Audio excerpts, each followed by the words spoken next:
What's going on, guys? Welcome back to the channel, and today we're going to be updating my Stormclaw build here for Diablo 4 Season 3. Now, as always, all that gameplay footage you've seen at the beginning of the video was done without any elixir or ensign, no unique tuning stones, no uber uniques, no snapshotting, and my build wasn't really even optimized. In fact, all of my glyphs were pretty much level 15 except for territorial. I also wanted to say, for the viewers who really like to skip past the video and go straight to the Mobalytics link, scroll down to the very bottom of the first page and read over the build summary. There's information there that will tell you what to swap out for bossing versus when you're doing vaults and dungeons, as well as what tuning stones to swap out when you get your unique tuning stones. And I also wanted to add on that there's a complete run through a tier 100 Nightmare Vault, as well as a complete Uber Lilith kill put at the end of the video if you are interested in watching that. But now that we've gotten all that out of the way, let's go ahead and talk about the build. So for our science skills, nothing's really changed here. We're running Claw, Poison Creeper, Bulwark, Hurricane, Petrify, and Debilitating Roar. For our spirit boons, we're running Weariness on the Deer.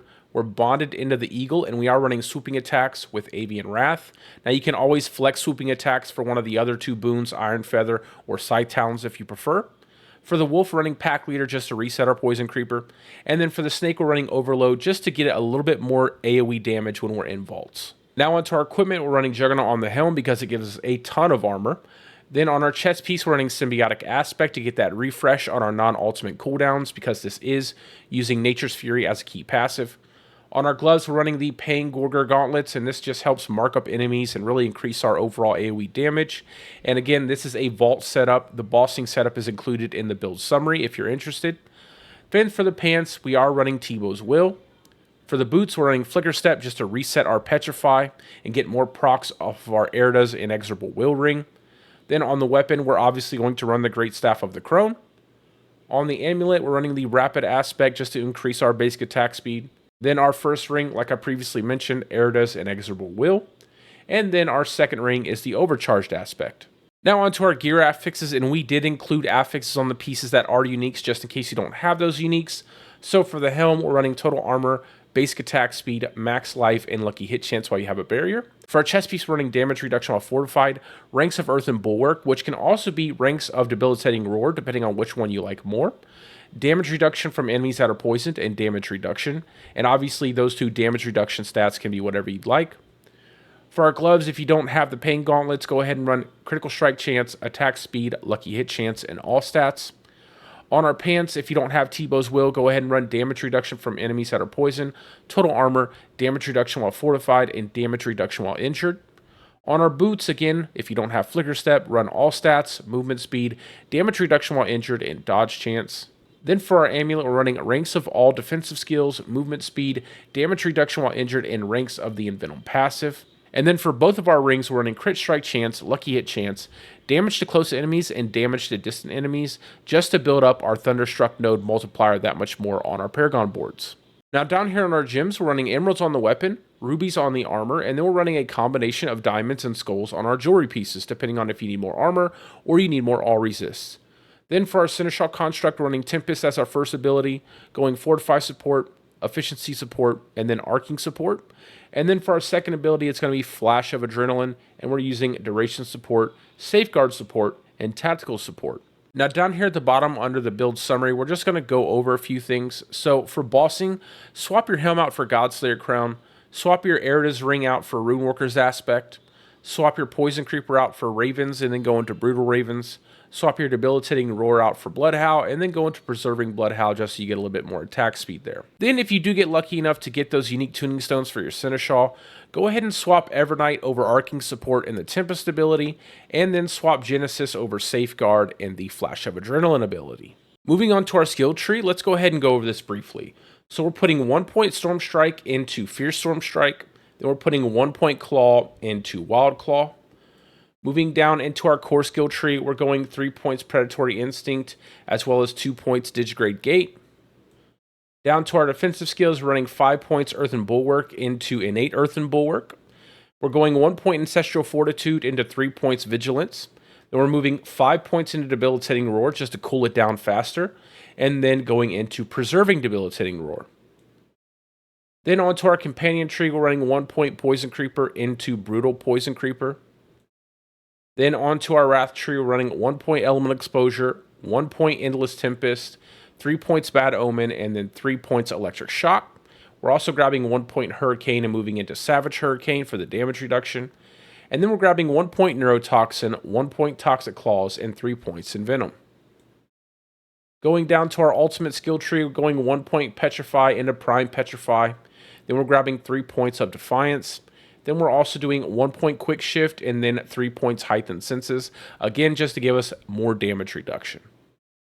Then for our key passive, we are running Nature's Fury. Moving on to our Paragon boards, we're slotting in Fang and Claw on the starter board, and we are grabbing the magic nodes here just to get that bonus from Fang and Claw. Then onto our second board, we're running Constricting Tendrils, and we're slotting in Keeper here, as well as picking up several of the rare nodes on this board because they're really beneficial for this build. For our third board, we're running the Thunderstruck board, and we're slotting in Earth and Sky here, and again, grabbing up more rare nodes because of the bonus from Earth and Sky.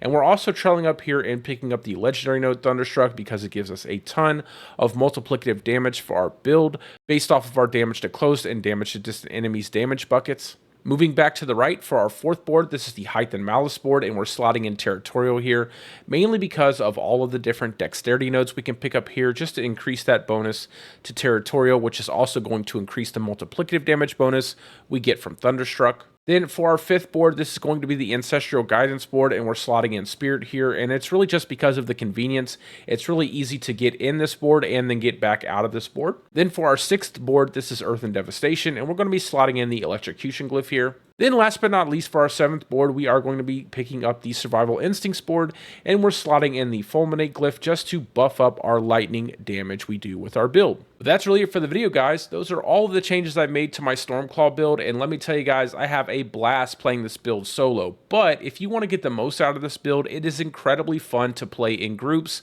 There's nothing more satisfying than pulling off a combo, packing all those monsters into one area, and then watching your teammates just burn them down in an instant. I really have a lot of fun with this build, and I cannot wait to try this out in Gauntlets when they finally come to Diablo 4. But as always, if you guys have any questions, go ahead and post them down in the comment section below, and I will answer them as soon as I see them. Or you guys can swing by the stream anytime and post your comments there, and I will answer them there as well. Also, there will be links to this build as well as all my other builds and the build videos down in the description of this video. Just know that the Mobalytics page can get a little buggy sometimes, so if you don't see any parts of the build there, just refresh the page and it should show up for you. But anyway, that's all for me, guys. I hope you guys are having a great day or a great night, depending on wherever you're from, and peace out, guys. I will see you in the next one.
must wait a moment.